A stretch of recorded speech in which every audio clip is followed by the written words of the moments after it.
Olá, amigos do Aprendendo a Brincar na Mesma Roda. Meu nome é Daniele Damasceno e esse é um vídeo de Dia das Mães contando um pouco sobre a minha história de maternidade.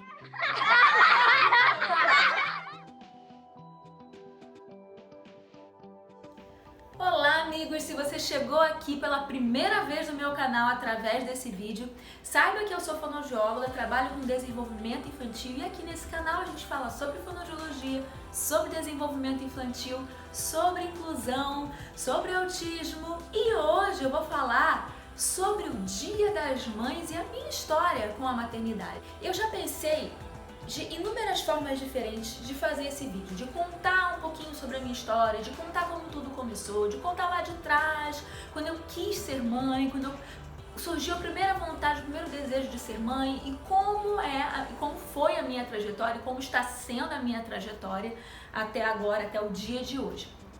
E já comecei até, inclusive, a gravar alguns vídeos colocando em ordem cronológica, mas não deu muito certo. Até porque eu não estava me sentindo muito preparada para falar sobre esse assunto. E aí, conversando pelo Instagram, se você não me segue no Instagram, eu tenho dois Instagrams. Tem um da clínica, que se chama Na Mesma Roda, e tem um Instagram pessoal, Dani Damasceno Fono, esse aqui. E lá, no meu pessoal, eu comecei a falar um pouquinho sobre, com as pessoas, pelos stories, sobre a questão da maternidade para as pessoas que tentam ter filhos, para as pessoas que passam por uma história de infertilidade e para as pessoas que já perderam algum bebê. No meu caso, eu já perdi 3 bebês. Foram 3 gestações que não foram gestações de risco. E aí eu pretendo futuramente gravar um vídeo contando cada história, como que foi, cada gestação foi num momento diferente, expectativas diferentes, sentimentos diferentes, como é para toda mulher que tem um filho. Cada gestação, cada história começa muito antes da barriga começar a crescer. Começa no coração, começa com seus projetos, com seus planos. Às vezes começa com um susto, porque a pessoa não estava planejando, não estava programando, mas de alguma forma a criança começa a ser gestada ali no coração e no seu ventre. Então, da mesma forma que essa gestação, ela acontece aqui dentro, quando a criança nasce, as expectativas que os pais colocaram sobre aquela criança, muitas vezes não é o que acontece no nascimento. Às vezes acontece da criança ter algum atraso no desenvolvimento e os pais já começam a ter um luto, começa a acontecer um luto por, poxa, não foi isso que eu planejei para o meu filho. Então, existe um luto e não existe cartilha para esse luto. Da mesma forma que não existe uma cartilha para uma mãe que perdeu o seu filho, que o filho morreu no ventre ou no nascimento, ou depois que nasceu, ou depois de um ano que nasceu. Não existe uma cartilha que diga qual é a regra desse luto, quanto tempo ele vai demorar e quais as fases que ele precisa passar. Existe as fases do luto, muito bonitinha nos livros, e você pode pensar assim, nossa, né? Tem pessoas que podem pensar assim, nem sabia que isso existia. Sim, existe, tá no livro, mas a verdade é que não existe uma regra. As fases não acontecem daquela forma, elas acontecem todas ao mesmo tempo às vezes acontece daquele jeito, às vezes leva pouco tempo, às vezes leva muito tempo. Qual é pouco tempo, qual é muito tempo para você? Não tem como a gente falar quando a gente não vive essa realidade. Então, tá, mas por que você tá me contando tudo isso? Porque é muito comum as pessoas falarem coisas até não é falta de empatia, por não saber o que falar, por serem ignorantes mesmo nesse assunto, não sabem o que falar e acabam falando frases que magoam e machucam muito mais. A mãe que está passando por um luto, a mãe que perdeu o seu bebê, a mãe que tenta. Para algumas pessoas, o fato de não ter ficado grávida significa que não é mãe. Para outras pessoas, a pessoa só vai ser mãe quando nasce uma criança. Mas a verdade é que esse significado só a própria pessoa pode saber. Porque ela tem os seus planos, ela fez os seus projetos, o significado do ser mãe é diferente mesmo para as pessoas. Então eu quis fazer esse vídeo para falar sobre empatia e para falar um pouquinho. Eu posso até fazer talvez um outro vídeo, se você quiser, você pode escrever e dizer aí para mim nos comentários se você acha interessante fazer um vídeo sobre as frases que as mães ouvem E qual o significado que bate aqui no peito, sabe? As pessoas às vezes falam coisas do tipo que eu ouço muito, Nossa, mas você tem que ver isso. se eu não tivesse visto nenhuma vez. Ah, mas você tem que ir no meu médico. Como se eu já não tivesse ido a trilhões de médicos. Ah, mas você deve ter comido canela, mas alguma coisa você fez, ou você trabalhou demais, ou Ou seja, sempre culpar a mãe.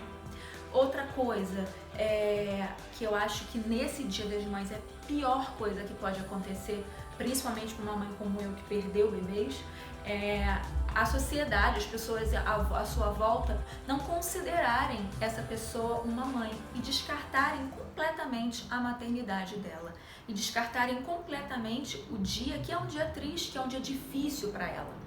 Então, esse é um recado para essas pessoas. Se você que está assistindo esse vídeo conhece alguém que já perdeu um bebê ou que gostaria de estar tentando e gostaria muito de ter um bebê, eu não posso fazer um vídeo com as frases que você não deve dizer? Posso, são um monte, são muitas, mas eu acho que o mais importante é dizer o que é que você tem que fazer que não vai agredir essa pessoa. E aí eu posso falar que é uma coisa muito simples. Dê um abraço. Fale da força que ela tem. Nossa, como você é uma mãe forte. Porque você passou por tudo isso e você tá aqui com a gente, você tá bem. Então, demonstre solidariedade, demonstre empatia, dê um abraço bem apertado e só. Isso vai ser o suficiente. Se ela quiser falar de quantos médicos ela foi, se ela quiser ajuda para uma ideia de algum médico para você, ela vai te pedir. Se ela quiser conversar sobre o bebê dela, ela vai falar. Se ela quiser falar sobre as tentativas frustradas, ela vai dizer. Você não precisa perguntar, até porque perguntar o porquê da perda é uma coisa tão difícil para ela às vezes ela até quer te falar, mas se ela quiser, ela vai falar para você. Você é só demonstrar que você tá ali. Quando você quiser conversar, pode contar comigo, já é o suficiente. Não descarte, não desconsidere essa maternidade, porque é isso que não é legal. Uma outra frase também. Com quantos meses perdeu? Aí se você fala que foi 3, então você tem que ficar feliz porque não foi com 9? ou então você tem que ficar feliz porque não foi com 1 ano de nascido. Que diferença faz? É estranho pensar que as pessoas podem pensar que se o filho morre com 1 ano, você vai sofrer menos do que a mãe que perdeu um filho com 20 anos. Tem como medir a quantidade de sofrimento que uma mãe sofre de acordo com quanto tempo que o filho ficou na barriga ou quanto tempo de vida um filho teve? É muito do mesmo jeito. Da mesma forma que as pessoas não deixam de considerar uma pessoa ser filho pelo fato dele não ter mais uma mãe, é estranho você não considerar uma mãe pelo fato do filho dela ter morrido. Ai, Daniela, isso é muito pesado. Não acho legal você falar sobre isso nesse dia? Eu discordo de você que pensa assim, porque pra mim faz muito sentido falar sobre isso nesse dia, até para informar muitas pessoas que nunca pararam para pensar nesse assunto. Então, se você conhece uma pessoa ou que não tem a sua mãe ou que não tem o seu filho, preste alguma solidariedade para essas pessoas nesse dia. Ela vai se sentir muito mais confortada. E se você que está assistindo esse vídeo, está se vendo nessa situação, o meu abraço e o meu afeto é para você. Assim também como as pessoas às vezes que engravidam sem querer, que foi um susto, não estava planejando, assim como as pessoas que às vezes são cobradas pela sociedade que tem que ser mãe, porque casou, agora tem que ter um filho, e não se sentem às vezes nesse papel, nesse lugar. Minha solidariedade vai para você também. E eu quero encerrar esse vídeo dando um abraço virtual muito apertado em você que chegou até aqui e dizer o meu abraço, o meu carinho, o meu afeto e o meu acolhimento todo para você nesse dia. Voltei para falar para você dar um like aí, compartilhar nos seus grupos do WhatsApp, nos seus grupos de mãe, compartilha com quem você acha que precisa ouvir um pouquinho mais sobre esse assunto, tá? E se inscreve no meu canal. Toda semana tem vídeo novo e a gente pode conversar sobre muitos assuntos legais. É só você escrever nos comentários. Fala mais sobre isso, fala que eu vou fazer um próximo vídeo pra você. E pra quem perguntou, isso aqui foi uma queimadura. E até o próximo vídeo. Tchau, tchau.